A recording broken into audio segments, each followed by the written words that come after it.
Self-destruct in 10, 9, 8, 7, 6, 5, 4, 3, 2, 1.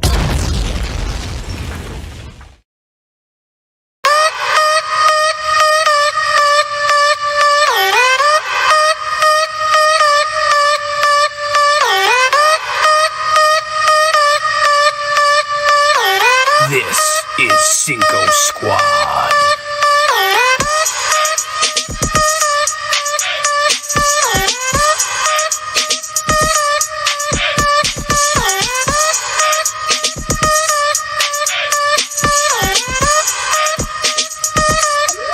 Cinco Squad.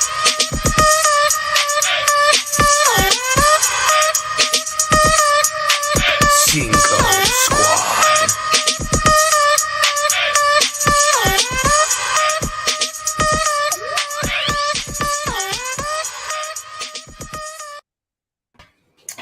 What is up, everybody? Happy Friday, TGIF.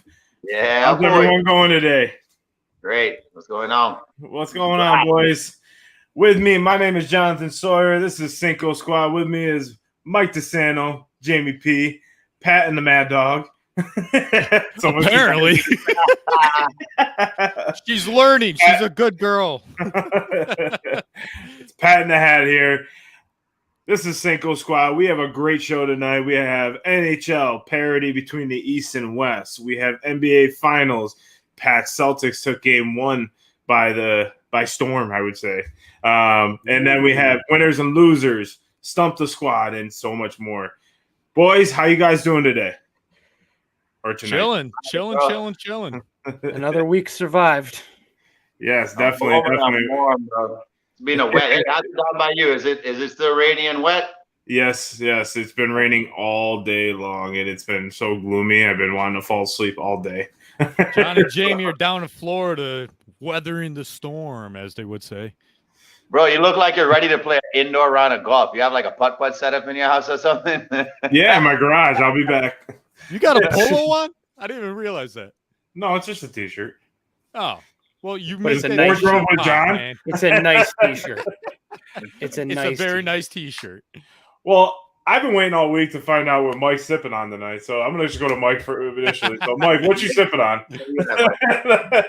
He kept us in suspense. Tonight, gentlemen, we are sipping on Jack Daniel's Lynchburg Lemonade.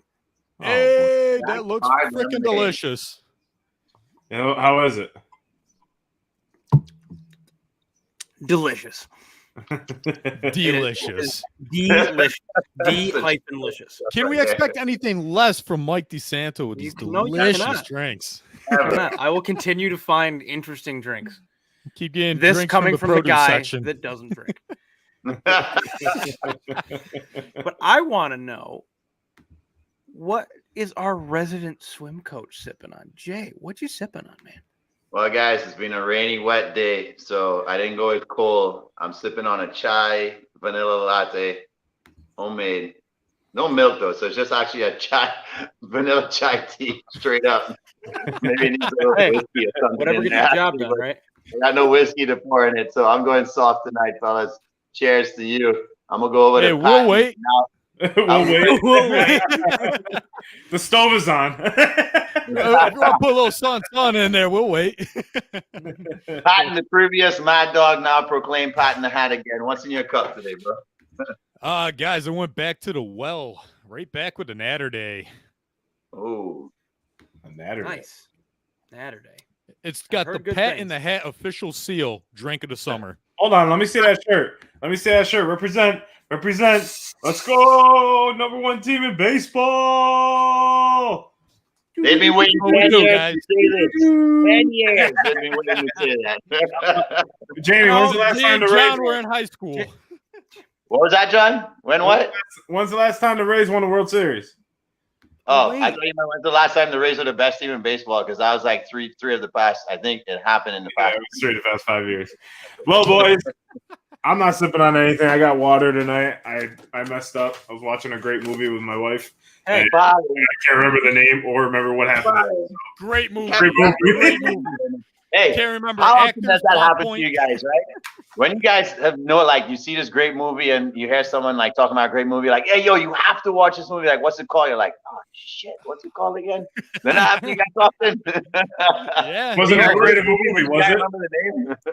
Well, Something like that. literally, I left the movie halfway through, and Pat like, "Oh, what was it about?" I'm like, "Well, I only know up until like an hour in, so like, You know I don't what? know anything else."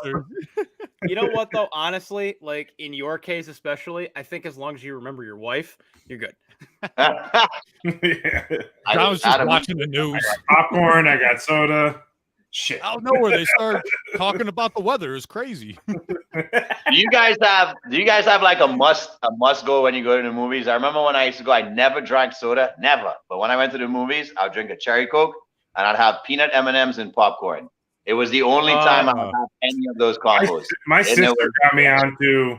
My sister got me onto mixing the M&Ms in the popcorn and in the popcorn to make it like a chocolate. Like, Can't do it. I've tried. So good. I am so surprised. So good. I'm so surprised Mike can't do that because the drinks that you drink, like, Yeah, bro. Yeah, but you know how I am with food though. Yeah, Mr. Italian dressing with rice. I knew you'd bring it up. Pause. What? Oh, now I have to tell a story. I'm on the phone with him the other day, and he's making rice. I'm like, "Oh, you're gonna put ground turkey in it or some beef in there?" He's like, "No, I just eat the rice." I'm like, "Nothing." He goes, "You're not gonna like what I put on there." I'm like, "What do you put on there?" He's like, "Italian dressing." I'm like, "Oh, Mike." Yeah, I know. Oh boy, I do the same. Ketchup all over that rice. I can't do that. I do the same thing with mashed potatoes. What are you doing, Mike? Bro, I think you got to return your taste buds, man. What's wrong with some extra butter on those taters, man? And Mike's gone. All right, boys. Well, we got a plethora of things to talk about tonight. First, talking about the NHL. Mike's Rangers defeated the Tampa Bay Lightning on Wednesday, 6-2. I'll just do a little happy dance.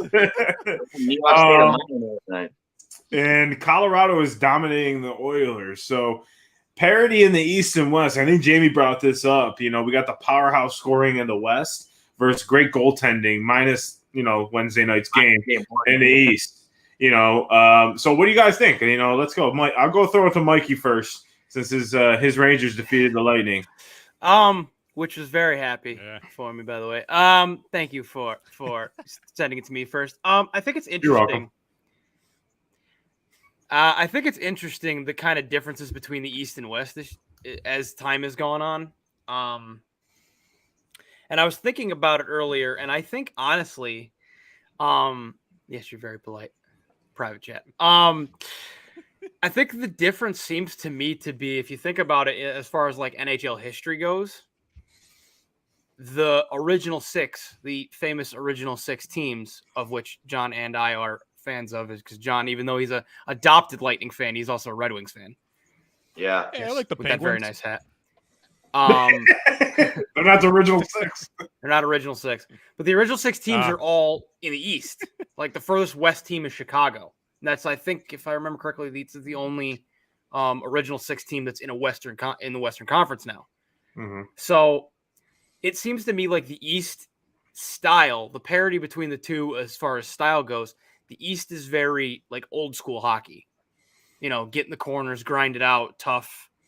A lot of teams with like grizzled veteran players, where the West teams always seem to have more of like the skill finesse guys, the European players. I mean, you look at, for example, John, when Detroit was in the Western Conference, which they still should be, so they can have the rivalry with Colorado.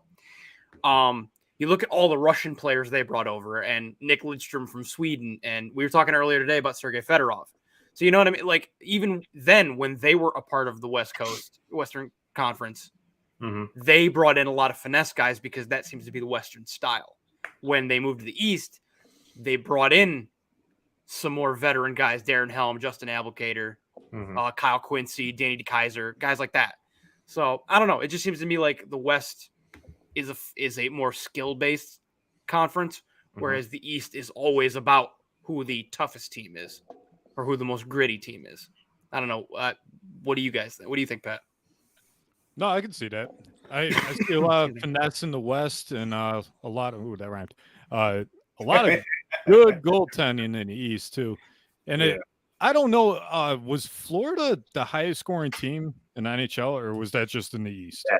This year they were. They were the best team in the no NHL. Yeah. They scored the most goals. Without them scoring against Tampa, I mean, that just shows how defensive minded and grind out, like Mike said, the East is. I mean, then you got the Avalanche, just like I said, shit pumping everyone in the West, and the Oilers they'll keep up when the series moves back up to Alberta.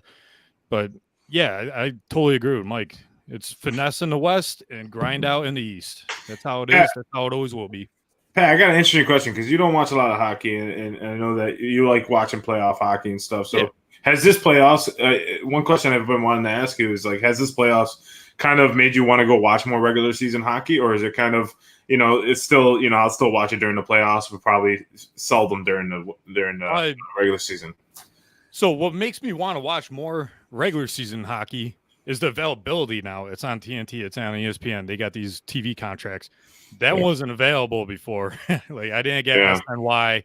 I didn't get much of the Fox Sports because you stream and stuff. You don't get a lot. But NHL playoffs is always top tier. Yeah, it makes me want to watch it now that it's more available. Oh yeah, I'm gonna watch more of regular season. Awesome. Yeah, that's what I always wonder about fans because I know when Mike and I went to school with a bunch of kids that weren't regular season fans, but when him and I would be watching it in the common room, and we'd get probably 10 people in there just watching, oh, how's Sid doing, or how's when you're OV, how's the Capitals doing, oh, this is a great game, this is awesome. So I always wonder that from fans that are kind of seldom fans. Not saying you don't watch, but I'm saying in general, your sports are more football, baseball, stuff like that. So that's why I always wonder about that. It definitely got away from me, knowing the names like I used to. I know Sid, I know Ov, right, and Wilson. I know these guys, these younger guys who are taking the league by storm, man. I don't know, McDavid for the Oilers. Yeah, he's gonna be a freaking star to come, dude. If he's not there already, it's him and McKinnon right now. McDavid's probably the best player in the world. Yeah, I guess it is debatable with a few guys like McKinnon and Austin Matthews and maybe even still Sid when he's on his game. But yeah, well, watching Matthews and McDavid, those guys are gonna make me want to watch more regular season hockey. Right. So I guess that's the same question for you, for Jay. I think that's the same question from you, coming from St. Lucia doesn't have hockey, so I mean, I know, but why does this guy to the right of me not want to mention Kucherov's name as one of the best? He just doesn't want to do it. He never does. Because I don't think he's one of the best players in the league.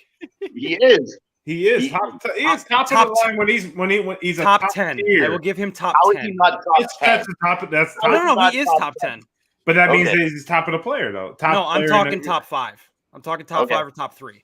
Yeah, but I'm just talking about top tier player. When you look at Kucherov, the stuff he does on the ice is incredible. He's an elite player. I'll give Kucherov credit. Okay. Also, you have to imagine, Jay. I am a fan of a team that is in a series with him right now. Nobody gets any credit on that team. You gotta give Jack his jacket though. Look, bro, I grew up watching those Red Wing teams. I was a weird Caribbean sort of guy because I watched baseball because we had WGN with the Cubs. I watched Detroit in their heyday, who were really fun to watch with Stevie Y. I mean, they were the team to beat year after year. And that was after the kind of the Pittsburgh era. They kind of became the Red Wings era. So it was kind of cool to see, to see that shift. And what I thought, as a young kid, was hockey always kind of seems like these teams, there's always a dynasty sort of period for a lot of these teams. It was Oilers, and it was Penguins, and it was Red Wings.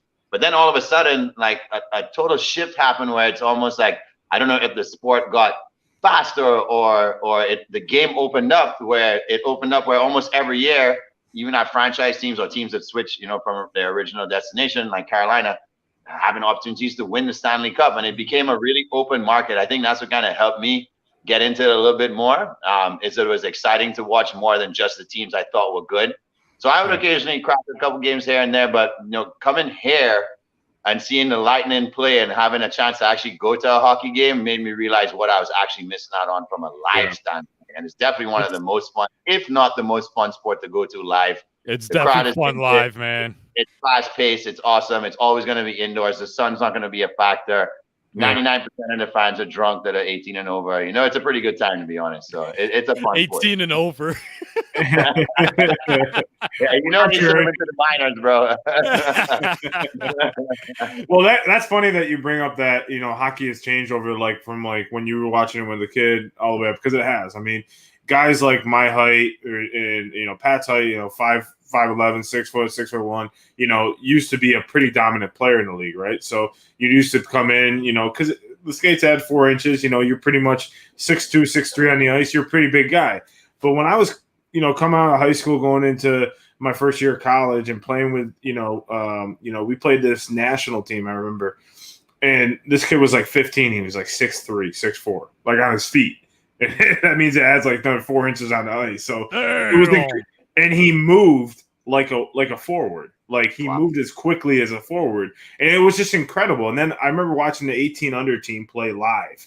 And these are all 14, 15, 16-year-olds, and they're all towering over me. And I'm just sitting there like watching. I'm like, my God, the game has just totally changed since it was, 30 years ago, which is, pretty impressive. But I gotta agree with Pat. I mean, it's just like, what finesse in the West. It is. I mean, West marketing. I mean, I wish I had that McDavid play. Sorry, Mike, where McDavid pretty much he dangled around all 5 skaters for the Rangers from the red line in the regular season. Just moved all around them and scored, and it was just crazy. And then, like you said, like in the East, like going to games like in Tampa and watching Vasilevsky, watching Bobrovsky, watching I forget his name up in Toronto. What? Austin. No, goaltender. Oh, Jack Campbell. Jack Campbell. Watching those guys play, it's just like not the goalies in the West are bad, but I agree. It's just like. It seems like everyone that's a good goaltender goes to the East, and everybody that's a finesse player kind of goes to the West. So definitely, interesting playoff so far. What do you guys think is like, kind of like the, who's the factor in these next 2 games? I guess is the next question. Mike, focus. Well, I don't think. I'll tell you what, from like a history standpoint, I don't know if there's much of a factor left. Like, unless Connor comes out and takes control of game 3 and somehow that sways, like it kind of swings momentum back their way, teams that go up 2-0 win 87% of the time. So right now, New York's looking to put their foot on Tampa's throat tonight, because if they go up 2-0, they're likely to win the series. I think in the NHL, it's a much higher number than even the NBA when you go up 2-0. That your chances of winning are almost cemented. So for me, it's almost like this, and we know Tampa has won 17 in a row and losing in the playoffs over the past 3 years. So they are the bounce back team in all sports. So right now, it's more a matter of urgency. Tampa has to win. I don't even know if Edmonton still has a shot. What do you guys think? No, I don't see Edmonton winning that. They have the firepower to do so. Yes, in Alberta, but it's going to be tough. Avalanche is rolling right now, man. They're rolling. Edmonton has the talent between McDavid and Draisaitl, amongst others, to climb back into this series. But they absolutely, positively have to win Game 3. Yeah. And honestly, I think against a team like Colorado, they have to win Game 3 and 4. They cannot go back to Colorado having split in Edmonton. No, you're done. Because if they go back to Colorado with anything more than a tied series, they're going to lose. I think they'll lose in 5. Yeah. Colorado's on a mission right now, honestly. Yeah. They were supposed to win last year. They've been supposed to win the last like 4 years, and they get through the first round and they get swept. And they get the first round and they get by someone you don't even think of. So they're on a vengeance tour right now. And I mean, honestly, even losing their goaltender, I don't think it's going to slow them down. I think they're going to sweep the Oilers. No, and 4-0. And I think Tampa's going to win in 5. Rangers got lucky. You hear that, Mike? Did you hear that? Wow. You're going to let them get away with that? Well, you know what I think? I think Colorado's so much like Tampa Bay, because it's a similar thing. Remember, Tampa all of a sudden went to Vasi unexpectedly, right? And it wasn't planned, but they had got swept the year before by Columbus when they were the best team in hockey. And it's like, when are they going to get over that hump? And I think Colorado almost went down a very similar path where this year they went into that locker room. They're like, we are not getting bounced out. We're not getting embarrassed. We're not doing this to our fans. We're not doing this to each other as a team. We're going to bond and we're going to do whatever it takes to get to the Stanley Cup. And I really think it's their time, except when they play Tampa Bay in the finals. You're making a lot of sense, Jamie. You're making a lot of sense. Well, dollars too, not just cents. well, Baby. you gotta- Well, talking about championships, I mean, I'll let Pat take the next segment with his Celtics. Ooh. I want to first of all say congrats to the Celtics. They Thank beat you. me, and I knew after the first About 5 minutes, time. first 5 minutes of that Game 7 in the Eastern Conference Finals, I knew the game was done. I knew the Celtics had the game. I knew they were going to win. And Jamie called me a shameful fan because I can't read a game. And the Lightning just scored. Boom. And John, focus. We're talking about me now. my time. Go. you and Mike have had your fun. But I want to say congrats to Pat and the Celtics. And, you know, it's been nice for you guys to be in the playoffs. But, you know, Hell yeah. We've been waiting for this. go for it, Pat. This has been the core that everyone's wanting to split up. This is the core of young guys who's going to take us to the promised land. Jaylen Brown, Jason Tatum, Marcus Smart. You throw in the good guy, Al Horford, who 6 out of 8 3-pointers. He's doing his own Steph Curry. Dude, the Celtics are lined up to do what they've planned to do with Brad Stevens at the helm. He went to the front office. Danny Ainge out. He gets guys like Al Horford, Derek White, surround these core guys with glue guys, with actual guys who will contribute both ends. And they're showing what they can do against a great team in Golden State Warriors. Yeah. Celtic pride, baby. You know what was interesting? I was, I think it was First Take or one of the morning shows on ESPN, and one of the things that was interesting is that these two franchises are two of the franchises that did it right. They didn't go buy players. They built their franchise over drafting players, being strategically smart, and I really like that type of basketball, and I like that type of sports where you build. It goes back to our topic last week. Would you rather have a dynasty now? Win now, or would you rather, win over the next 10 years with a dynasty type team? So I agree with you. It's nice to see these guys finally get to where they're supposed to be. But we could trace this back to even like almost a decade ago. So we have to give Brad Stevens his credit because he knew I needed to step away and be in the front office. And Udoka has been nothing but great for this young core. Absolutely. But if we go back to Danny Ainge's move, remember when they had the dump off and the Nets wanted to build a super team? Those picks they got from the Nets resulted in Jaylen Brown and Jason Tatum. So this, you really think of how teams plan for a championship run, doing it the right way, like Golden State did. They lucked out with the draft in a sense. They hit the lottery, getting those guys like and Draymond, especially later on, step 7. But kudos to the front office, the head guys, and then now the way the team is being managed and Jaylen Brown having the confidence to say, a very Jason Terry-like move where he tweets back in January, look out for the Celtics. We'll be the best team in the NBA from here on out. And lo and behold, they've done nothing but prove to be the best team. They have the best road record in the playoffs. They showed a we don't die easy sort of mentality. But here's the hard thing to live up to. 9 for 11 from outside in the fourth quarter. 9 out of 11. The Warriors have proven to be the best third quarter team as they were when they were winning championships. Celtics couldn't stop that run. I don't know why they didn't put their foot on their throat and leave Steph in there and start the fourth.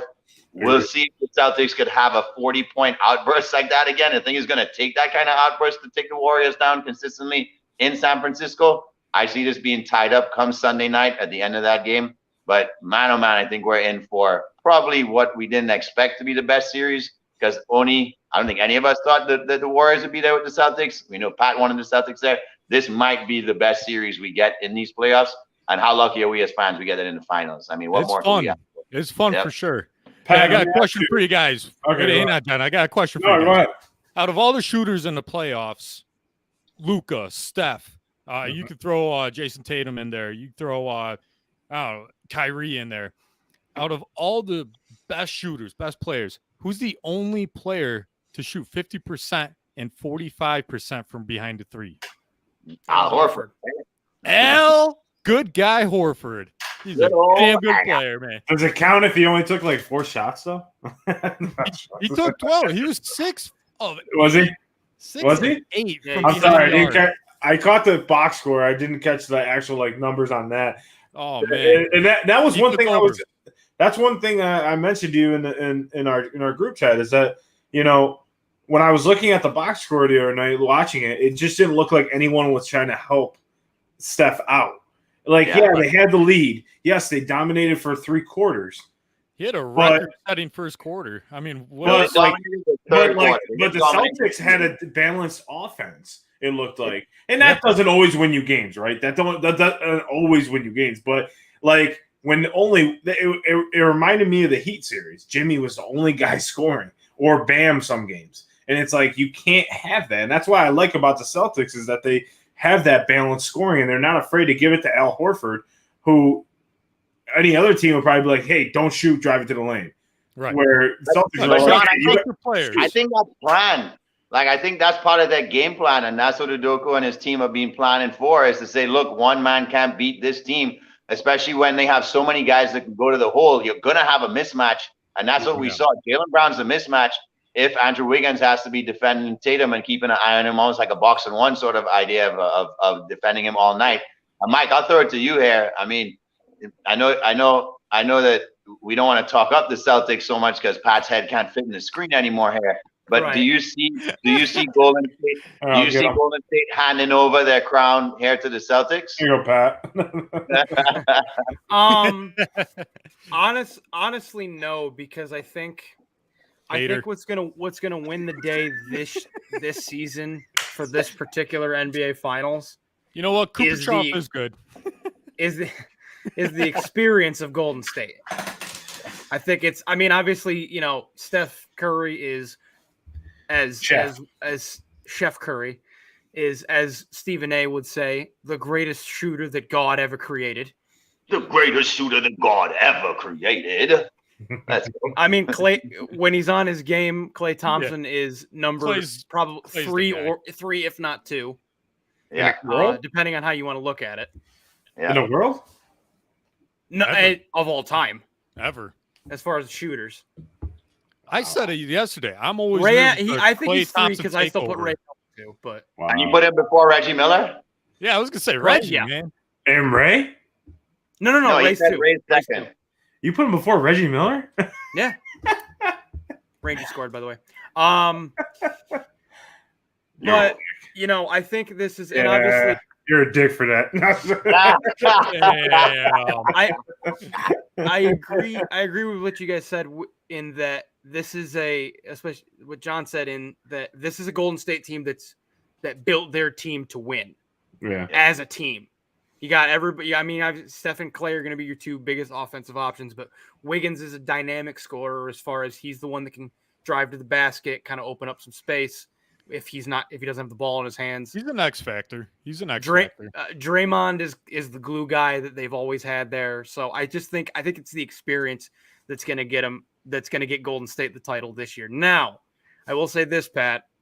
Okay. I think you are built to win after this. I don't know how much Golden State has left to win after this season. You guys are built to win after this season. I don't know. Golden State reloaded. Golden State reloaded pretty well. No, they did. I'll be interested to see. They got a good young core. Jordan Poole. Well, they had to do it. They had so many injuries. They had to go. But I'm saying we'll see if Draymond falls off or what they do at the center spot if Wiseman isn't healthy or Looney leaves or stuff like that. Little depth. Here's the irony, though, right? The irony is that stat you gave about Al Horford, the Celtics might have to thank Steph Curry for this because he's changed the game where someone like Al Horford has to shoot 5 threes a game to beat the best team in the NBA. So Well, look, you got a guy like you might have to Embiid give Steph guys. a high five and be like, "Thanks, bro. You made this happen." Right. And I'd, Well, yeah, I'd go I mean, even further. I'd go with Mike D'Antoni. He's Yeah. the one with the spread well, offense. Yeah, and no defense. Yeah. Yeah, I mean, look at the game right now. I mean, now we're asking 6'11", 7-footers to learn how to shoot.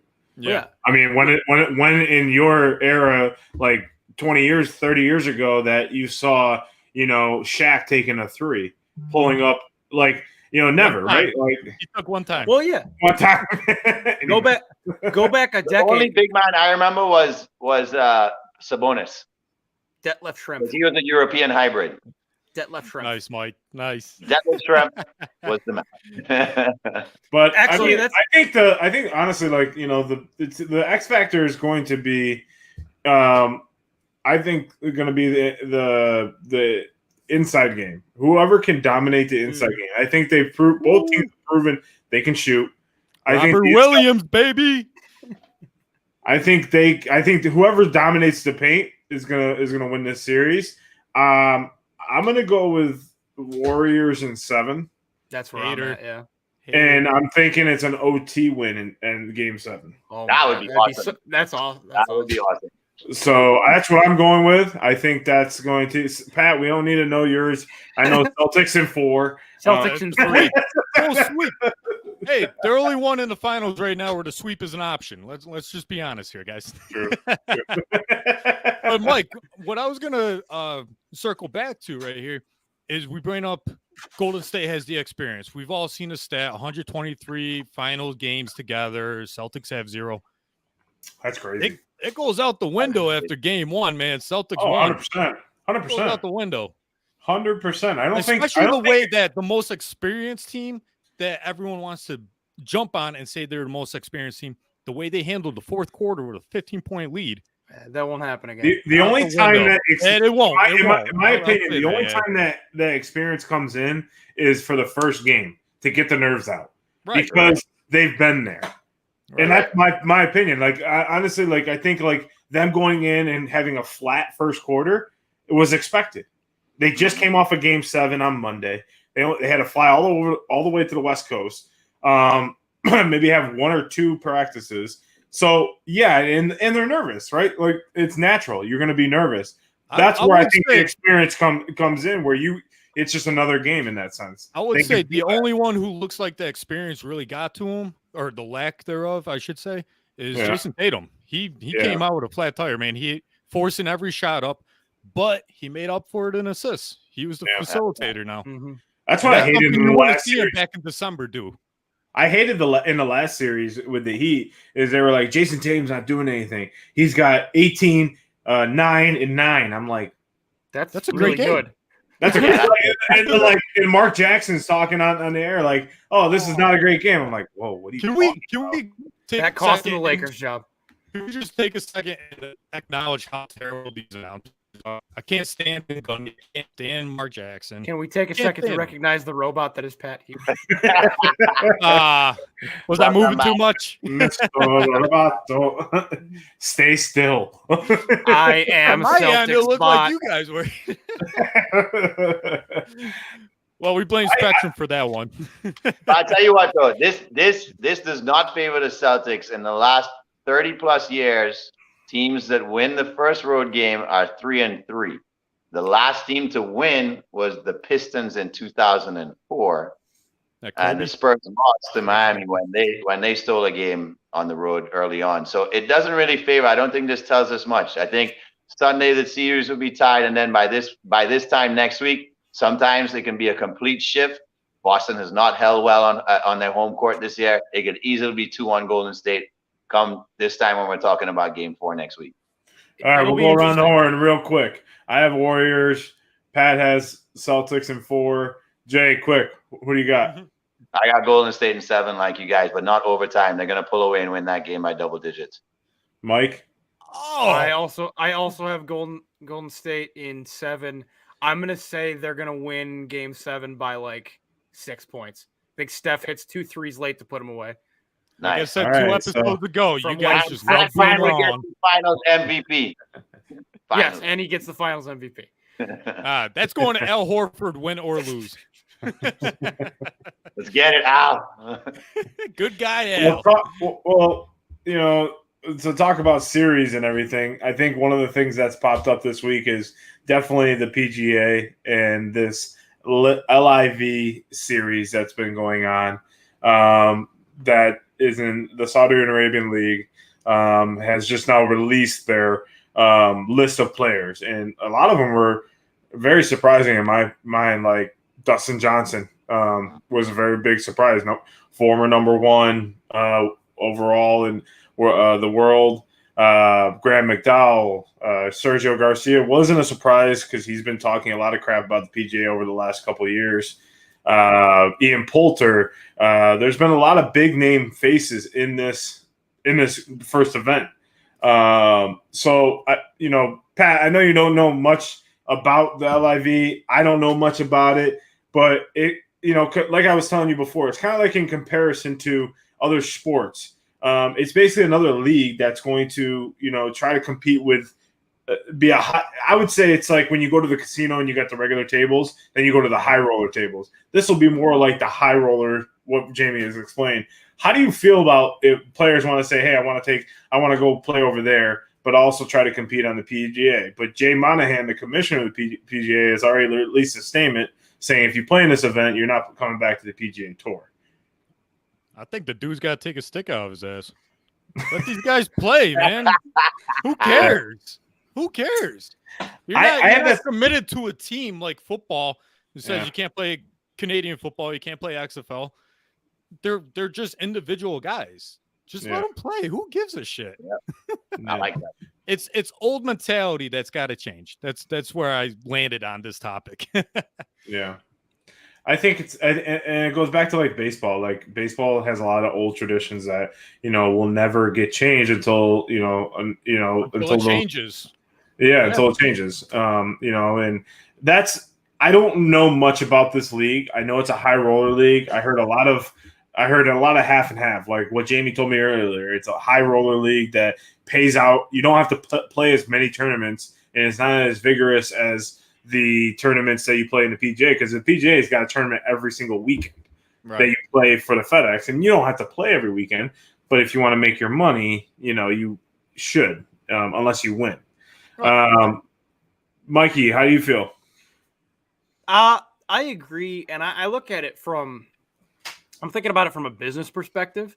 Mm-hmm. If you can get guys that are still that still want to play on the PGA Tour, maybe outside of Sergio, obviously, because if Sergio has such problems with the PGA, he might not want to. But that you can get guys that play on both tours. That's just more exposure if you're the PGA. That's just more exposure for the guys that are playing on your tour. Bingo. Like, hey, man, that's Dustin Johnson. He's playing in the U.S. Open this weekend, and I just saw him, win the latest LIV event. Mm-hmm.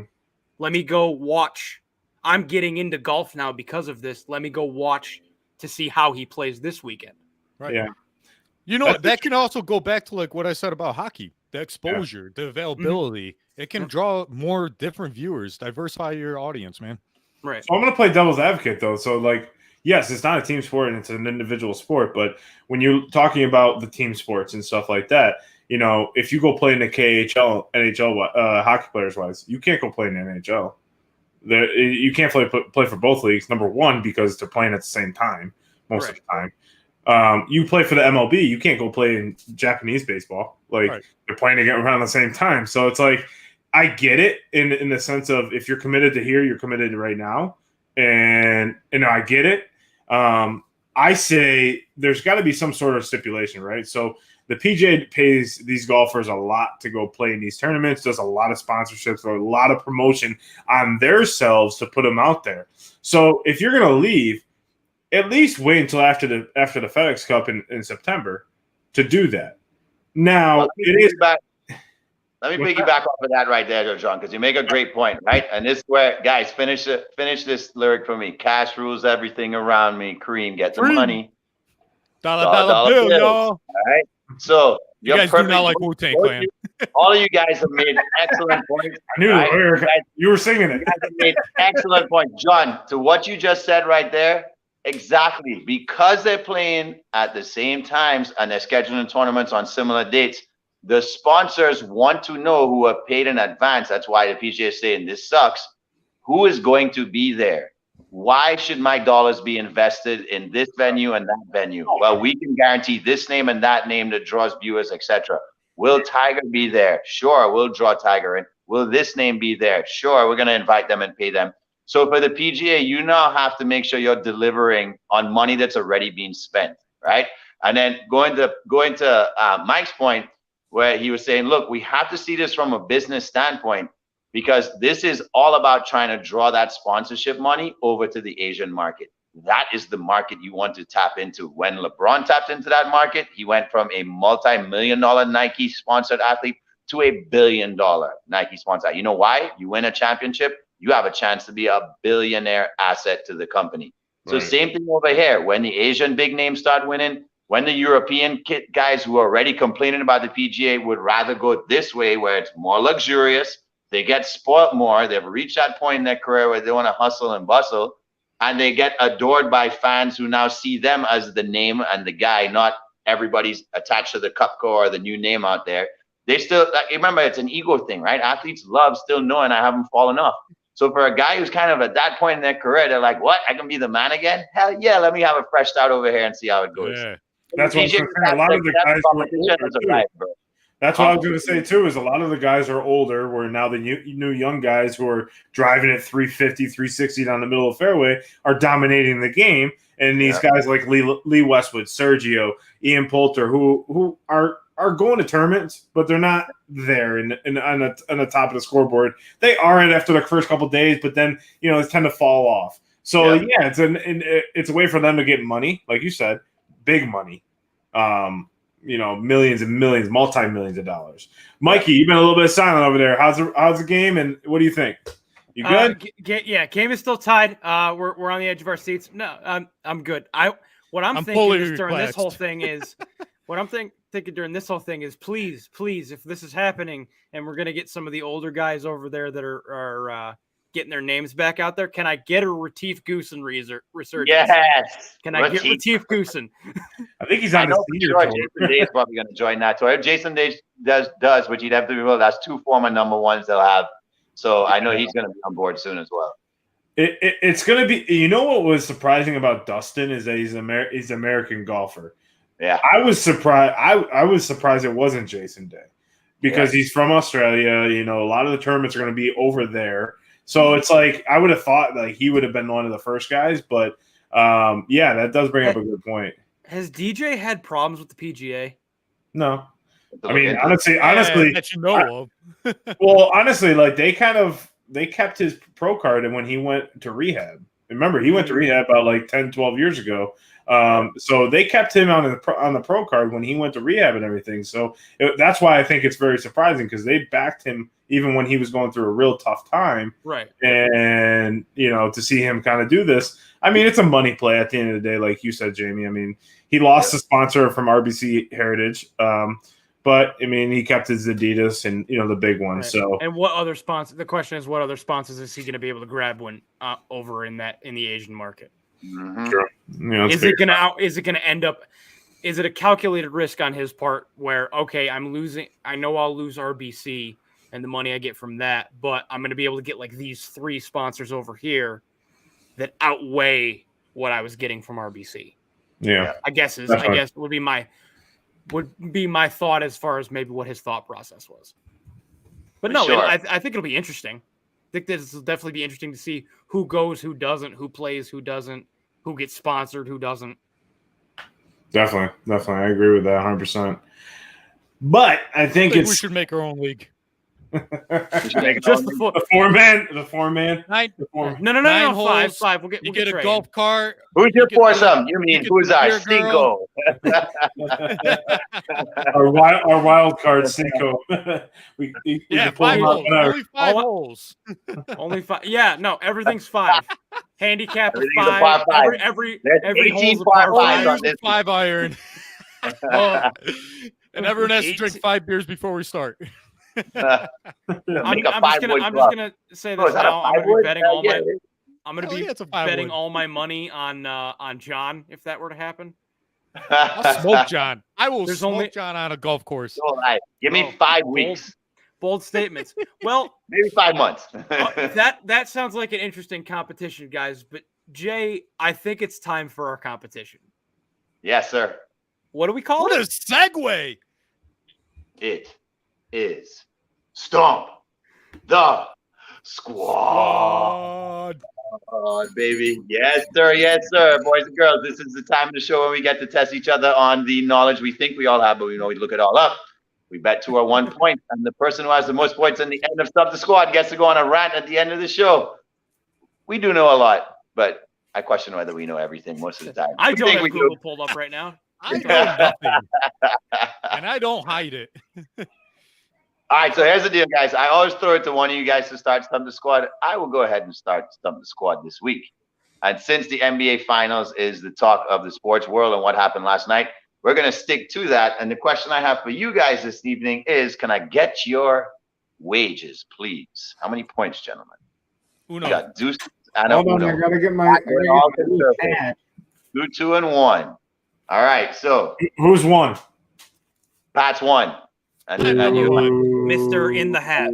Remember So we know that this when we're done here, boys. This is the 75th celebration of the NBA, so we know this is the 76th finals. So, what percentage of teams who have won game 1 have gone on to win the NBA championship? Is it A, 63, B, 68, C, 70, or D, 74? So, is it A, 63, B, 68, C, 70, or D, 74%? What percentage of teams who have won game 1 in the NBA Finals have gone on to win the series? Okay, that's the percentage. The D. percentage. D. B. D. I D, was gonna go 74, 74. John, 5 seconds. I said D. He You said, said, all you guys say D? no, I I said, said B. B. B is in B? boy. Okay, so you guys choose B and John choose D. Ladies and gentlemen, I have finally stumped the squad. Ah, The whole The squad. correct answer It's is A. 70 C, and the exact number is 70.7% because 53 of 22. That is the record of teams who won game 1, 53 and 22 after Yo. winning game 1. Jamie, we all Negatives. lawn Good at question. week. You throw out these Well, math math questions on question. Friday night. All right. So who's next, Jay? Let's go with Mikey. okay. Well, you know, Two. given 2. Uno. I'm playing conservative okay, this two week. for, 2 for John and Jamie, 1 for Pat. Well, guys, being that the game is currently on and I might not have to have a lot of time to root for this team left, I had to get me a Rangers question in here. So Yeah, you did. this year, Chris Kreider set a career high in goals with 52. I need you guys to tell me, what was his previous career high? Wow. Was it A, 46, B, 34, C, 28, D, 22? B. John says B, 34. I'll go D. I'll go with C28 because somehow I feel like there's this thing about will he double his count as the story of whether. Ooh. So I'll go with 28. I have stumped John and Pat. It is C, Yes, 28. sir. Yes, sir. All right. Well, I'm all out. right. No, you're in. That's the question. Yeah, everybody was amazed this year because not only did he break 30 goals, he broke 50. Nice. That's awesome. That's I think I very remember impressive. seeing him. Yep. Checking So, for steroid. I'm gonna go with John. John's up next. Mine's an easy question for Mike. I know he's gonna get it right. So, Oh, don't be so sure. who is the highest paid NHL? Pandering. One. One. I'll go 2. Sounds like a wager question. I don't know why. Yeah. Mike, how much? 2 for Two, Mike. because if I'm hearing that half of the question correctly, I think I know. So who is the highest paid NHL player? Sid the Oh. Kid, Ovi, McDavid, or Stammy? I'll wait. Stamkos. What was the I'll last wait. one? Stamkos. Steven Stamkos from the Tampa Bay Lightning. I'll wait. Sid, Yeah, yeah. Ovechkin, Connor, or Stamkos? Who's the highest paid player in the NHL? What a great question. I'll wait. I'll go first. Ever. I'll go Ovechkin. That's a Ovechkin. good guess. I'll go with Sid. Go ahead, Mike. It's McDavid. I have successfully stumped Mike and Pat. Ooh, baby. It is Sid the Kid. I'm on Ever, fire ever, tonight, boys. ever. I'm on fire Really? tonight. Ever. Like total Oh learning. man, we're gonna listen to a lot of soccer talk. I could feel it. I knew you were gonna get Right. that one. Sid the Kid. All right, guys, I'm I gonna know- get you no, guys in the who's the feeling. highest paid currently, like per year? It's you're right. It is McDavid, but Yeah. highest paid I didn't totality. hear ever. Oh, I'm sorry. I said ever. No, you're good. You're good. It don't matter. I was out anyway. So let's see. Are you girls done?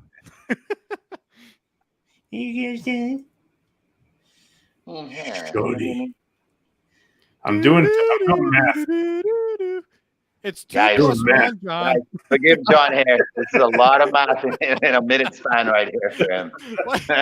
Hey, whip out your calculator, bro. What do you It's all right. mean? Whip out the calculator. What do you mean? I'm not. I'm not. It's not my question. It's You know what math I like? I like I thought you counting were to doing the two. math to give us a scoring update.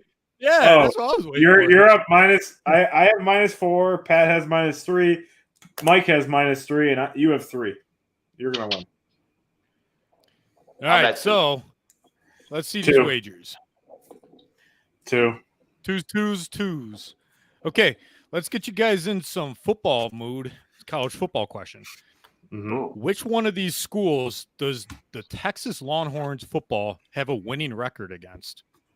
The illustrious Texas Longhorns.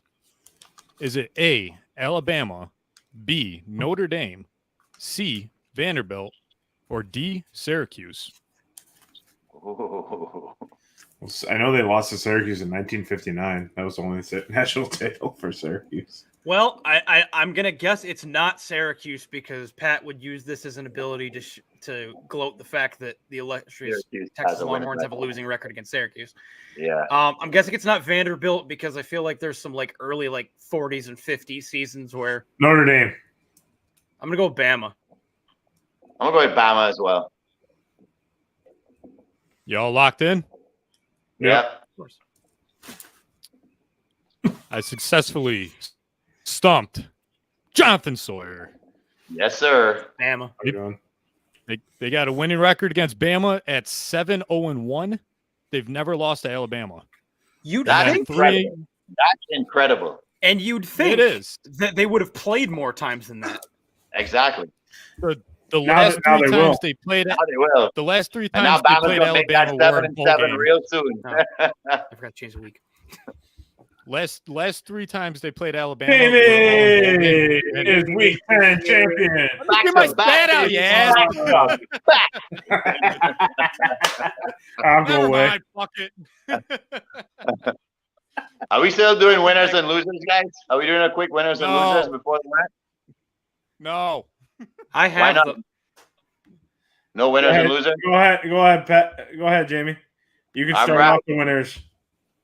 Ladies and gentlemen, once again, I have rightfully gotten my place back in this week. You guys better get used to this. Oh, thanks, guys. All right, so a lot of great stories this week. First of all, I want to say happy birthday to Rafa Nadal, greatest player of all time. Unfortunately for his opponent today, Zverev from Germany, he suffered an ankle injury, so he kind of got into the finals without earning it, but way to go, Rafa. But they have a feel-good story around the globe right now in the world of football and qualifying for the World Cup, and that's the Ukrainian men's national team. These guys have probably gone through what anybody's worst nightmare would be in having to leave their country and not know what's happening. They're living in hotels in Serbia, every day their concern is not on whether we can qualify for the World Cup, but it's the safety of their families and thinking about things that the average person would never have to think about in a place like America, where a lot of people take freedom for granted.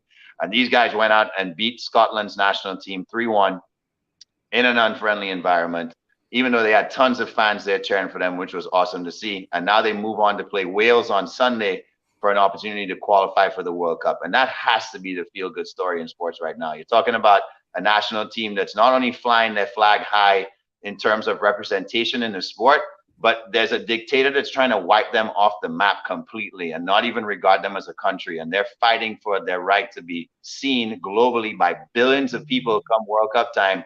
And that should be something that every sports fan tries to rally around. So if you don't know who or what to do or watch or root for this weekend, go ahead and just say, this weekend, despite your nuances, who you're from, where you are, whatever it is, for the sake of the country, not just sport, because it's a great story, go ahead and cheer on the Ukrainian football team, the men's national soccer team, as they would say here, because those guys definitely deserve it. And it would be one of the better stories of the year, if not the best story for this year by far, if they can qualify for the World Cup. So let's go Ukrainian men's national team. Let's go get it.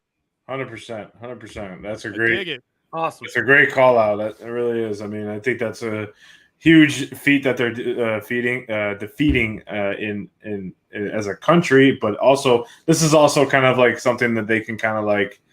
We always say sports is something where you can go out and just kind of just not think about the world, right? Not think about what's going on in your daily lives and stuff like that. So that's why I feel like it's such a great moment for that team, and they're playing with a lot of heart. Yeah, exactly. 100%. Thank you for that. I couldn't think of a wording.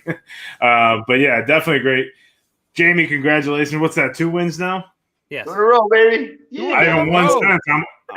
I'm only 4. Damn. I'm going for that turkey next week, boy. Gobble, gobble. Give me some turkey. I technically have won.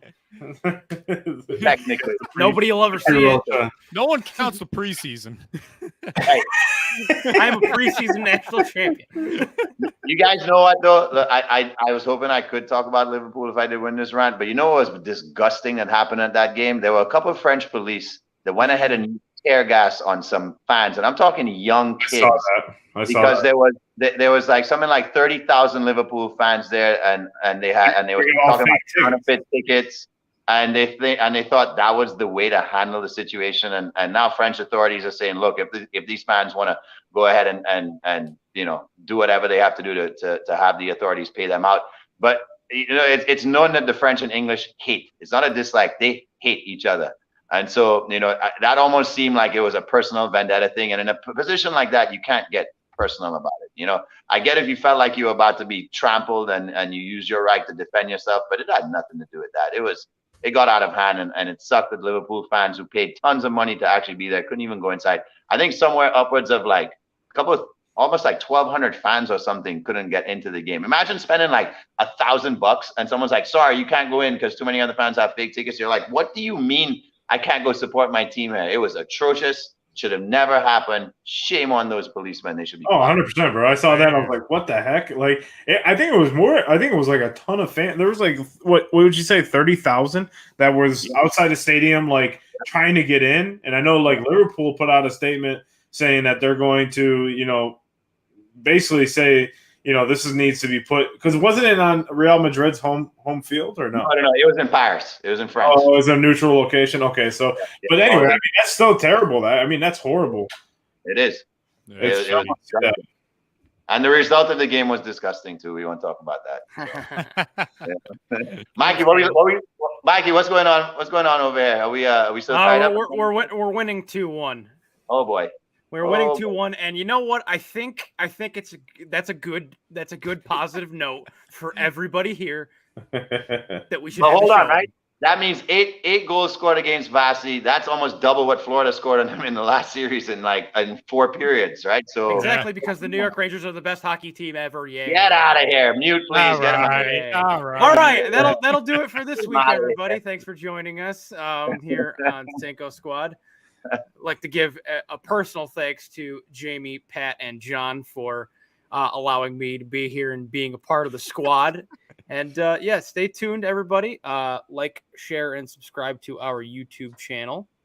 as well as check us out on Facebook Live, check us out on Instagram, just to stay up to date. All the links are down below there. Just to stay up to date on everything we're putting out. We're putting out videos. We've got graphics, we got clips, we got live shows every Friday at 8. Let us know if you think that maybe Thursdays might work better. We'll see what works out. But it's going to be an exciting summer, and go Rangers. Let's go, baby. Have a good weekend, everyone. Talk to you. Let's go Ukraine. Let's go, Champa. Let's go Rangers.